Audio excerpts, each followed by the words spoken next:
us now talk about two-dimensional problems. So we have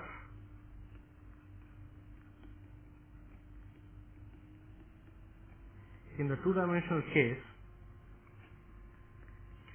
a domain which is now given by some area in the two-dimensional space which will give the name omega. The domain will have a boundary delta omega which we will call by also the name gamma. So here what we see that as compared to the one-dimensional problem which we had earlier, where we had the two end boundary points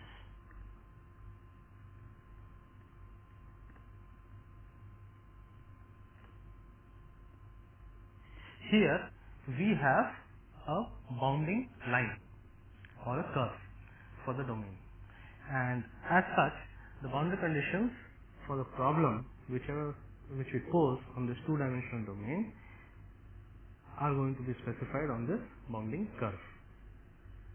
So let us now see how this two-dimensional problem is going to be different from the one-dimensional problem. The first thing that we see is that now this bounding curve could have any of many different geometries. For example, I have a domain where I have a re-entrant corner. I have a domain where I have an internal boundary also, that is an inside crack. These are all possible two-dimensional domains. So because of this, what we expect that the boundary affects the smoothness of the solution that to the problem that we are going to pose. This is going to happen for any two-dimensional problem. The domain boundary, the smoothness of the boundary is going to affect the solution, which was not the case in the one-dimensional case. So let us take the simplest possible two-dimensional problem, which is a single variable problem.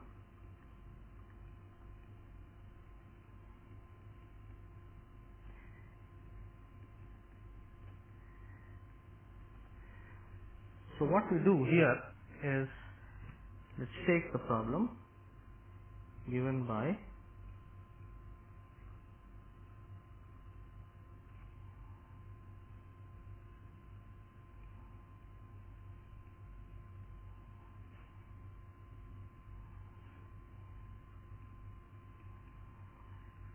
in omega. If we take this differential equation where qx is given as a11 del u del x plus a12 del u del y, and qy is equal to a12 del u del x plus a22 del u del y. So you see that what we have done now is we have shifted from use of ordinary differential equations in the one-dimensional case, the problem that we had considered, problems we had considered in the one-dimensional case, to now partial differential equations, because derivatives with respect to both x and y are involved.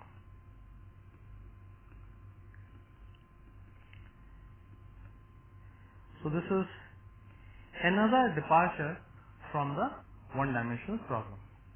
Okay.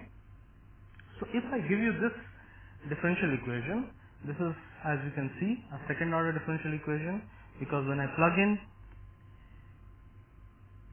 the representation of qx and qy here, okay, in my equations, then you see the equation comes as a second order differential equation in terms of the unknown variable u s y, which is u is the unknown variable, which is now a function of x and y.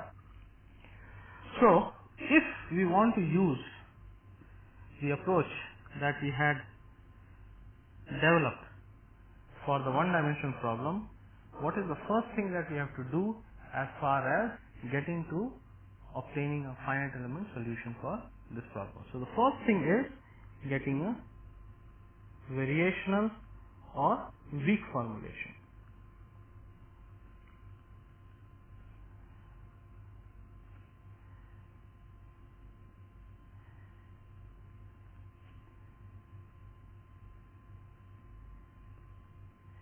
So for this, what we had done, we will stress on the weak formulation more here.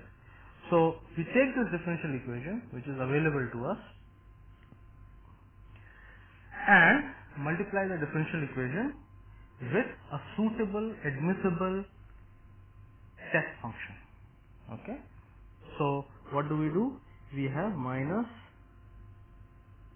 del x of qx, I will put it like this, plus del y of qy is equal to r.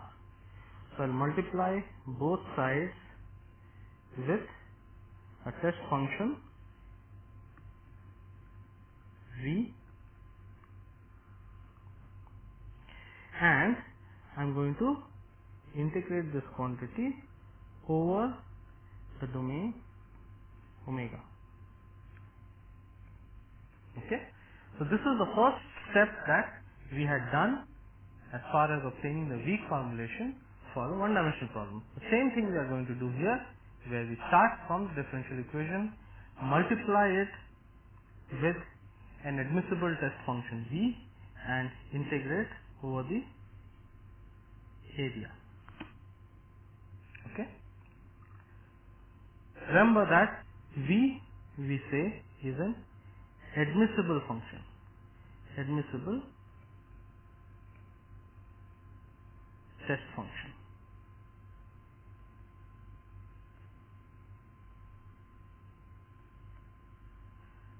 Or we can say it's a virtual generalized displacement function, whatever we want to call it.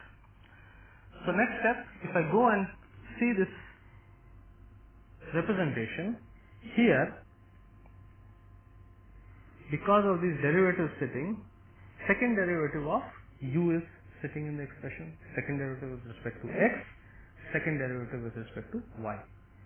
So what we are going to do, we are going to take this expression and do integration by parts.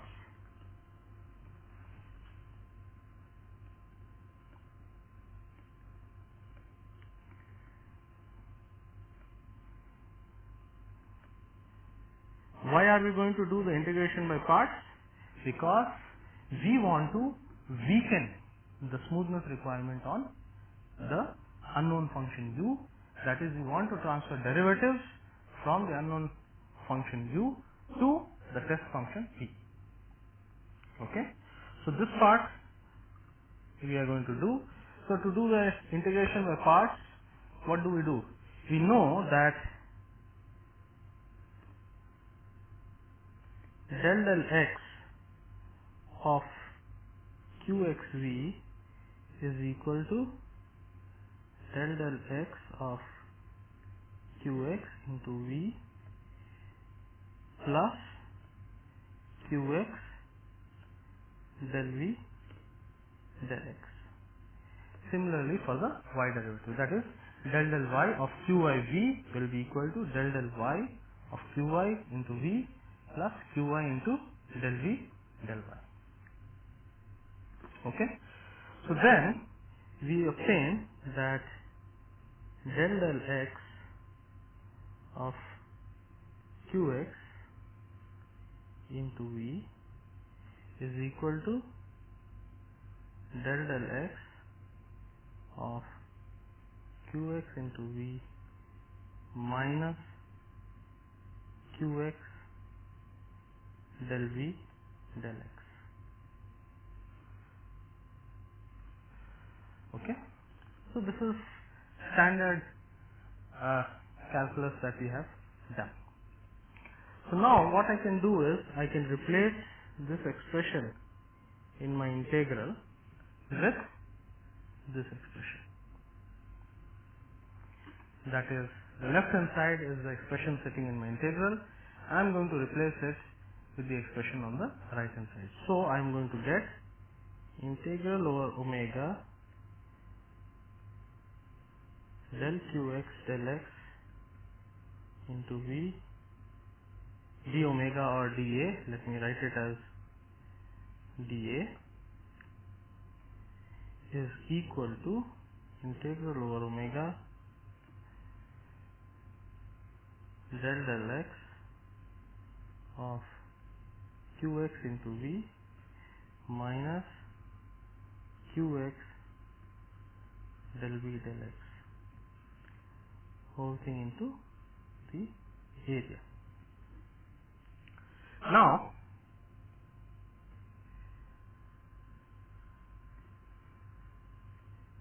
this expression del x into of qx into v dA, we can write it using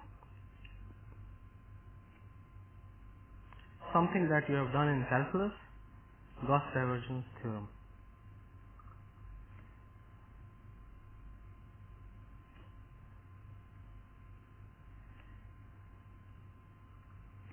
As this integral is the same as integral on the boundary of the domain of qxv into nx ds. So this is on the bounding curve. Now we'll see what is this nx and y. Okay, these are similarly, if I went ahead and did the same job for the other part in the integral, you will get this expression. This is equal to integral over the boundary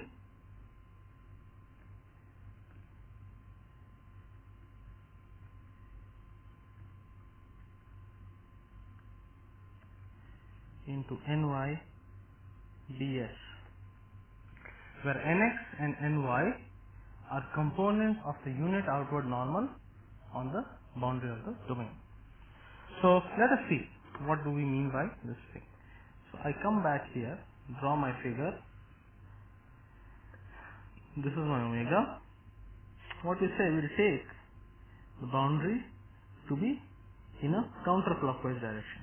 So bounding surface is in a counterclockwise direction such that the bounded area always lies to the left of the bounding surface. Then we will be talking of the unit outward normal at any point on the boundary. This normal is given as the vector n, and this will have components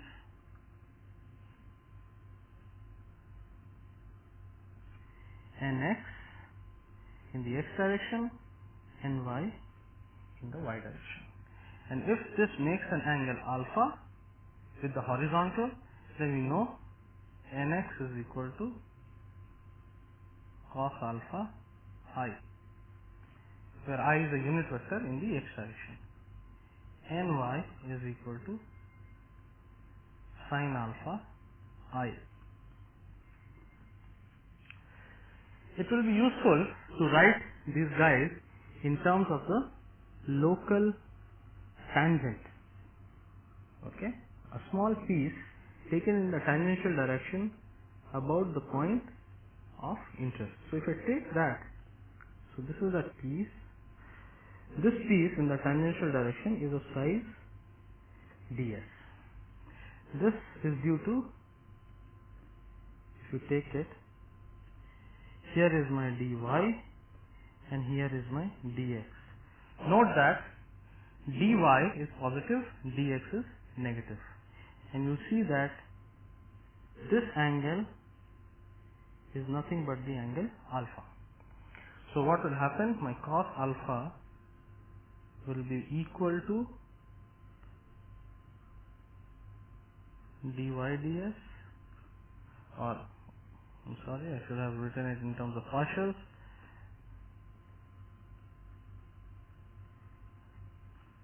And sine alpha is equal to minus del x and del s. This becomes useful from a computational point of view to write these cosines and the sines in terms of the small changes in the length along the curve. Okay, so we have defined the unit outward normal at any point on the bounding surface, and in terms of that we get the two components nx and ny. So now in the previous slide, if you see that we know what we mean by nx, we know what we mean by ny. So let us go back and go up and see that in our initial weighted residual form, that is the first part is called a weighted residual form. Why? Because we have taken the differential equation, simply multiplied it with the weight function, integrated. If I do integration by parts, put in all the things that we have obtained, then I will get the final weak form as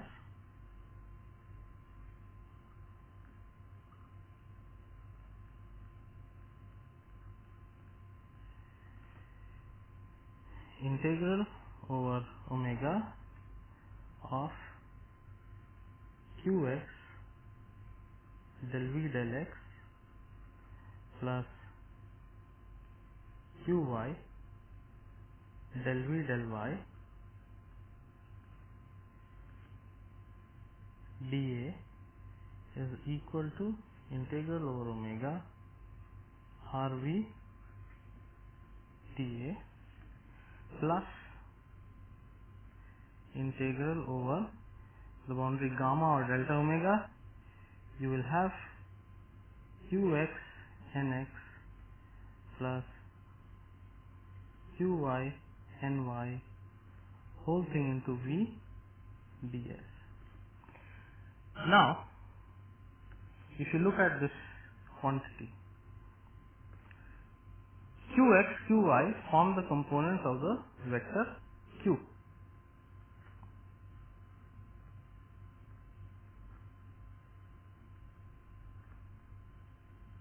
Okay, so the vector q dotted with the normal vector n will be equal to the normal component of q, that is the component of q in the direction of the normal, which we call by qn.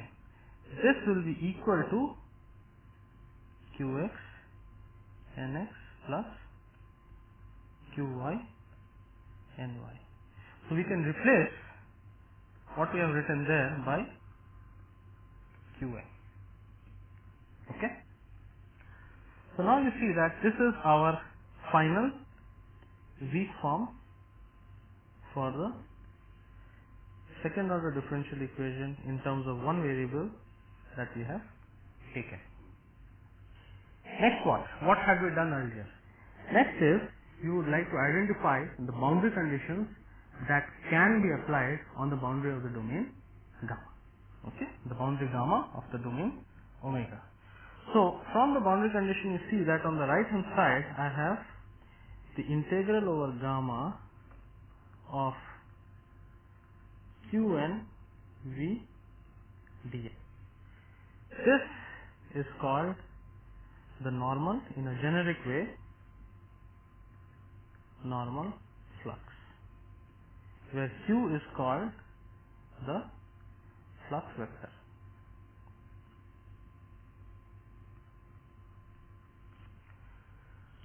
So as we have talked about earlier, here either we can give what is the value of qn on the boundary gamma or parts of the boundary gamma, or we specify what is the unknown variable u on the boundary. So we have the boundary conditions which we will have, we will give by different names as we had done earlier, directly. And here is Neumann. So Dirichlet will mean, as an analogy with the 1D case, that U is specified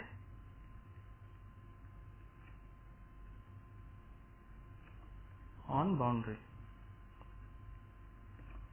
Neumann means Qn is specified on the boundary.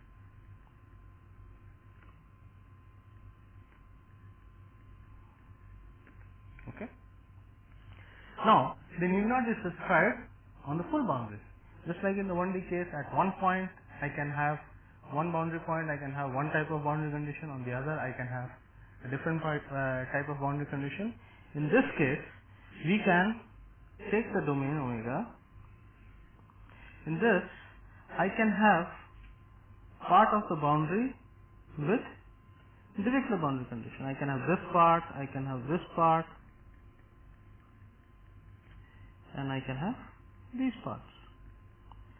In the remaining part of the boundary, I can have Neumann boundary conditions. That is, in the remaining part, I specify Neumann conditions. So the part of the boundary where Dirichlet conditions are specified, I am going to call it by gamma d. On the part of the boundary where Neumann conditions are specified, I am going to call it by gamma n. So this is gamma d, this is also part of gamma d. So essentially we mean the collection by gamma d of all the parts where the Dirichlet boundary condition is specified, or U is specified. U is equal to U bar specified. And on this part, I will have Qn is equal to G.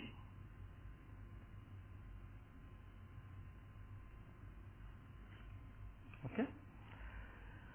So now comes the next question, that on the part of the boundary gamma d,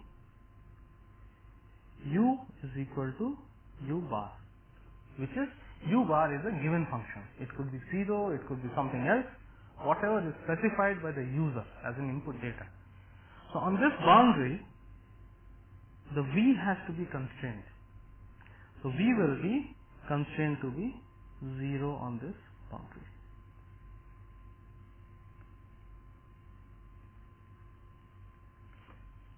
Just like in the 1D case. On the Neumann boundary, we have, so if I go back to my weak form, I will get the following expression.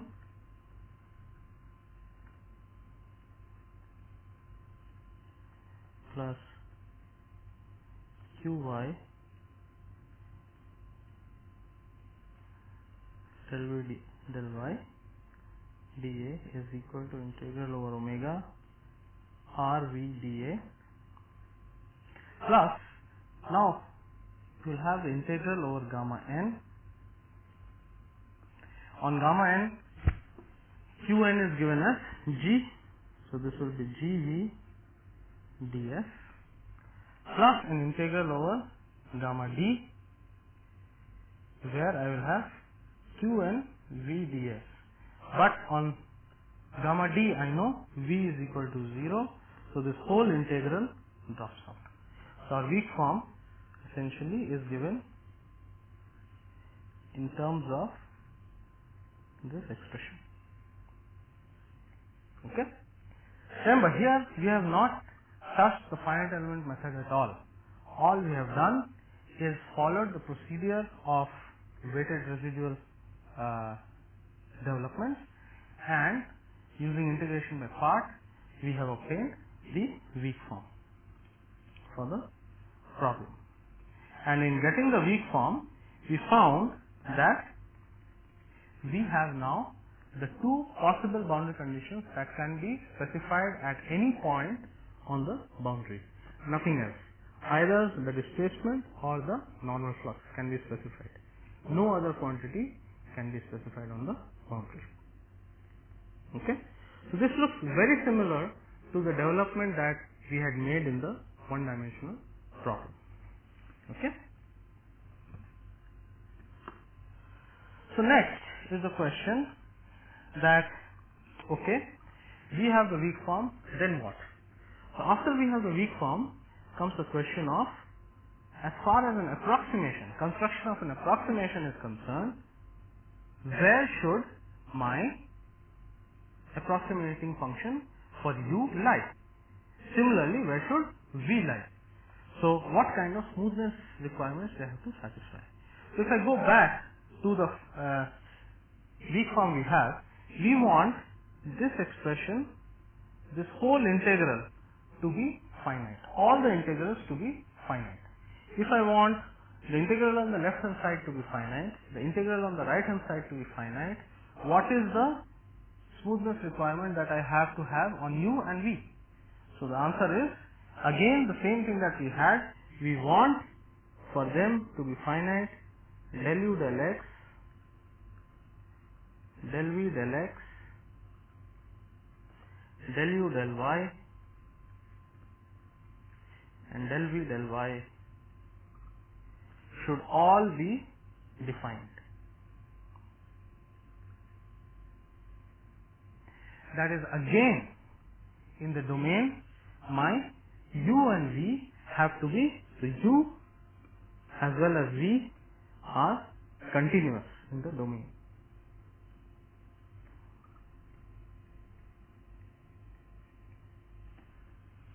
Okay, and we want only the derivatives, the first derivatives of these functions to be defined. So what we need is again what we call as C0 continuity.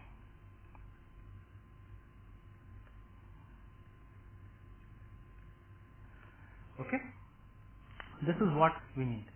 Then comes the question of how to go about constructing a solution to the problem. So what we do is look at our domain. In this domain, how did we go about solving the problem in the 1D case? We first made a mesh. Okay. With respect to the mesh, we defined this so-called local basis functions with local support. Okay. So here also we have to make a mesh. So what kind of mesh is possible? Generally what we do is we take a mesh of triangles or quadrilaterals.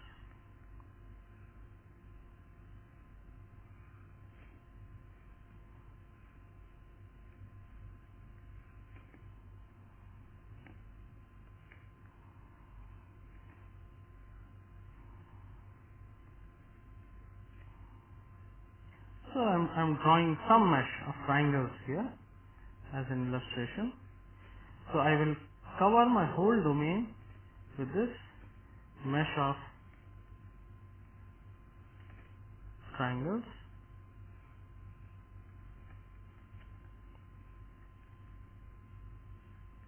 Okay, I'm drawing a very crude mesh so that I'm able to just show the concept. Okay, so what I've done is I've made a mesh to cover my domain omega, mesh of triangles. So here I have a mesh of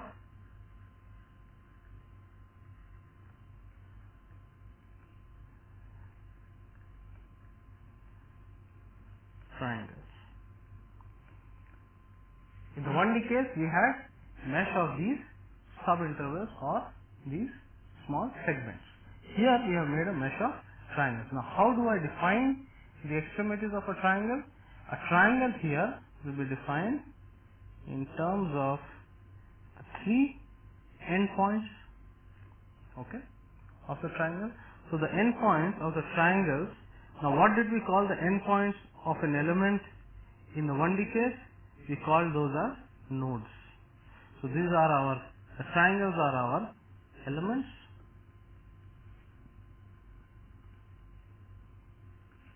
and the endpoints of the elements are, the collection of the endpoints of the elements are called the nodes. So these are our nodes.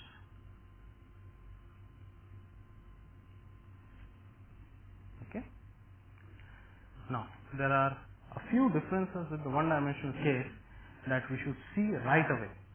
First thing, you see that, observe the following thing, that if I take, let's say this side, that there is a discrepancy in capturing the actual boundary of the domain with the elements that we have taken. If you look here, it is really bad. So actually our mesh, if I take the mesh, it represents a different domain. That is, it is not able to exactly sit on the boundary of the domain. So in the two-dimensional problem, which was not the case in the one-dimensional problem, we could exactly mesh the line that we had. Here we do have this issue of not being able to exactly mesh the contour of the domain available to us.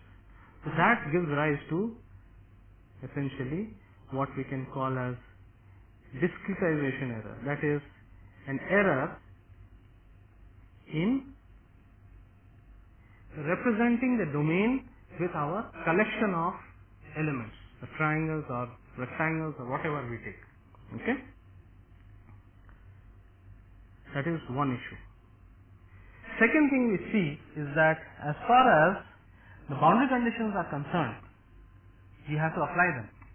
That is, in part of the domain I may have G given, or in part of the domain I may have U bar specified, U specified.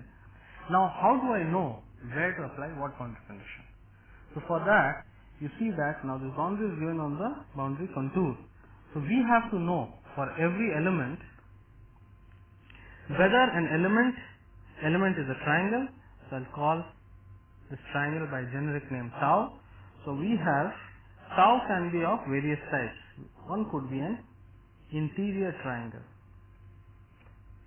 interior element, that is an element lying completely in the interior of the domain.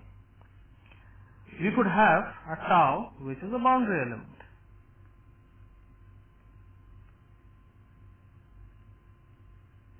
That is an element which shares a side, at least a side, with the boundary of the domain.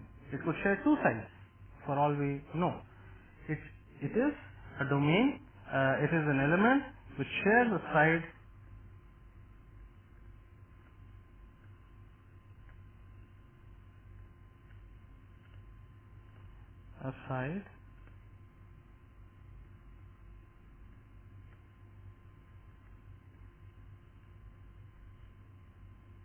with the boundary.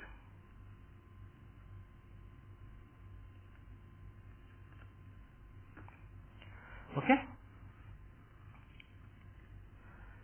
So these are some essential differences that we have with respect to what we had done earlier. Okay? With respect to the 1D problem. So we have to identify when we are making the mesh that which are the elements which are boundary elements, which are the elements which are interior elements. Now for the boundary elements, we also have to identify which are the edges lying on the boundary, because the boundary condition has to be applied along the edges, not along the nodes. Okay? So we will be applying the boundary conditions along the edges of the element that we have, and this way we go element by element. Okay? So these are some issues that we should have in mind when we go ahead and do the finite element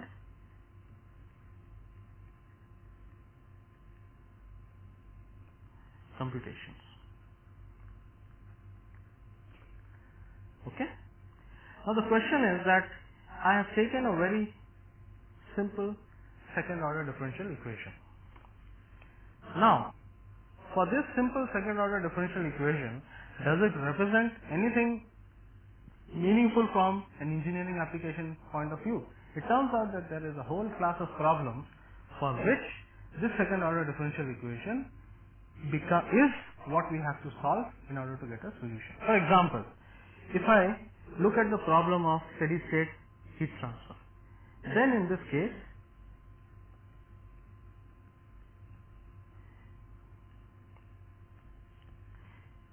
heat conduction. So in this case, we see that U is equivalent to the U that we have taken here, the generic U, to the T. T is the temperature. Okay? The differential equation looks exactly the same, where the A11, A12, A22 are nothing but the thermal conductivities. Okay? So this is one problem where I can use this differential equation to get a solution. So what we will do is, see, when from the programming point of view, we program for a differential equation, then we interpret where we can use it. So a whole class of engineering problems can be covered by this program, whatever we are going to do. Okay? Here the flux Q essentially represents the heat flux that we have. Similarly, you have the irrotational flows, steady state irrotational flows. So irrotational flows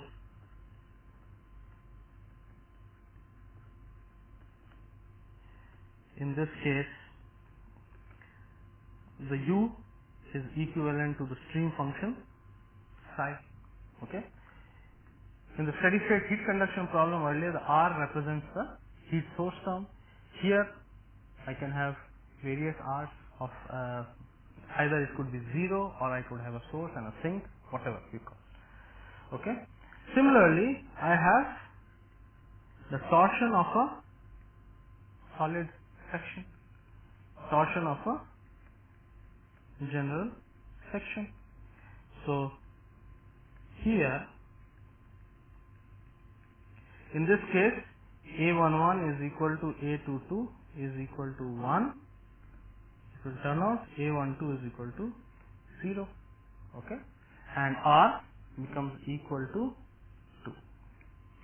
If I take this and the function U represents the stress function, Prandtl stress function, I could call it zeta. So you see that there are many such problems where I can apply the generic second order differential equation that we have written, okay, to get the solution. In the torsion problem, the boundary conditions are very specific. Zeta is equal to 0 on gamma. That is, in this case, the whole boundary is a Dirichlet boundary. Okay, life becomes easier. So we can solve for the Prandtl stress function. We can obtain the J, the term which goes into the modulus of torsional rigidity. So all these things we can do if we are able to solve this second order differential equation that we have taken. Okay. So now the question is, how do we construct a approximation, that is a discretization? So what we did earlier in the 1D case was we said that the simplest possible functions for the second order differential equation which satisfy the C0 continuity were piecewise linears. So why not try the piecewise linears here? Okay. So we will have the piecewise linear functions.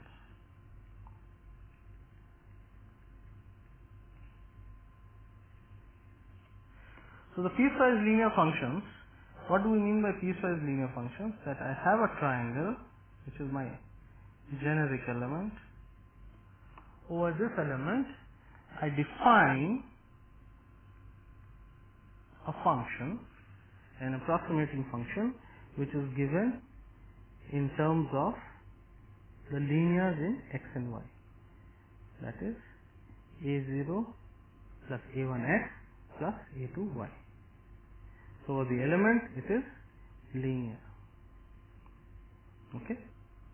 So you see that this linear now in the 2D case requires three constants a0, a1 and a2, while in the 1D case this thing was not there, it needed only the two constants A0 and A1. So if it requires three constants, we know that this has to be represented in terms of values of the function. If I take any generic function which is a linear, okay, it can be represented in terms of the values of the function at 3 points, and these 3 points we choose as the nodes of the element. Okay, so we will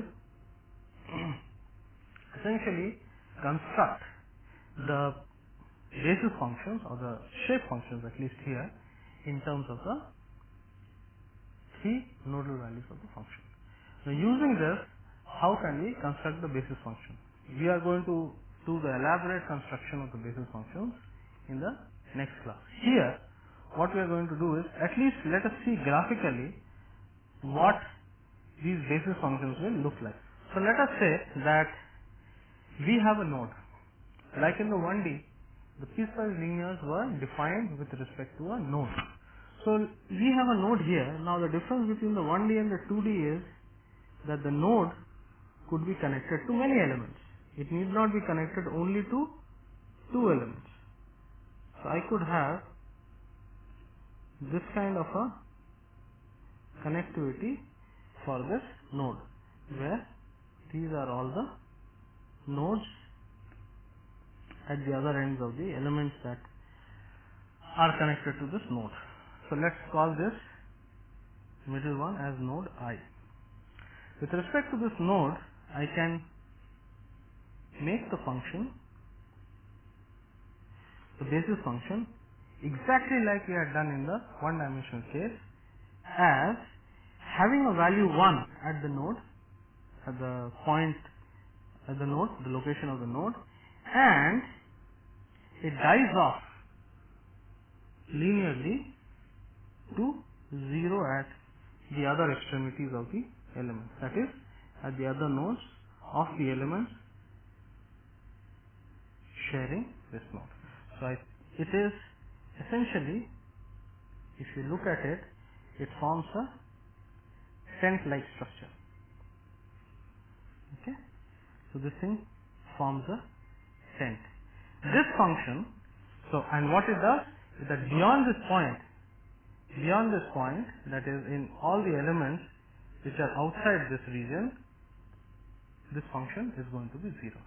This function that we have constructed will be called our basis function, phi I as a function of x and y. Okay, just like in the 1D case. This will be our basis functions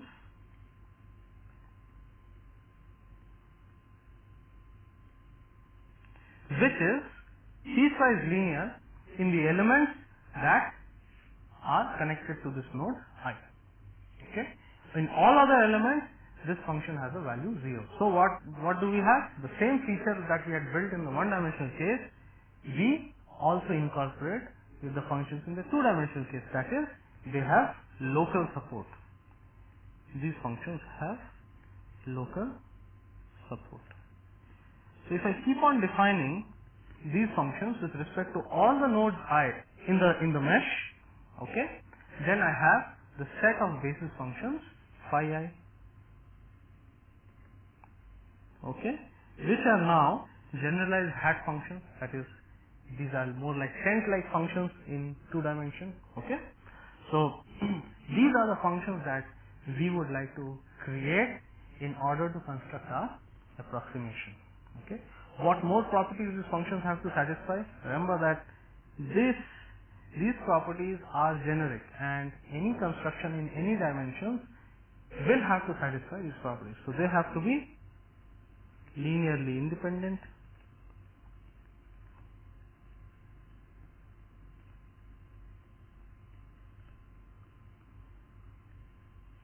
are these functions linearly independent? Now again, extrapolating the argument we had done in the 1D case, if I look at a function made as by a linear combination of these phi i's, then I know that at a particular node only the corresponding phi I is going to be of size 1. At all other nodes, this phi I is going to be 0, and at this particular node all other phi i's are going to be 0. So if I take fxy is equal to sum over all the i's 1 to n alpha I phi I. So I take the xy to be the coordinate of the ith node, then at that node this phi I becomes 1, all other phi's become 0, so I get alpha I is equal to 0. So if I get alpha I equal to 0, it tells me that when this thing is equal to 0, it can only be equal to 0 when all of the alpha i's are 0. So these functions phi I are indeed linearly independent. They have to be complete.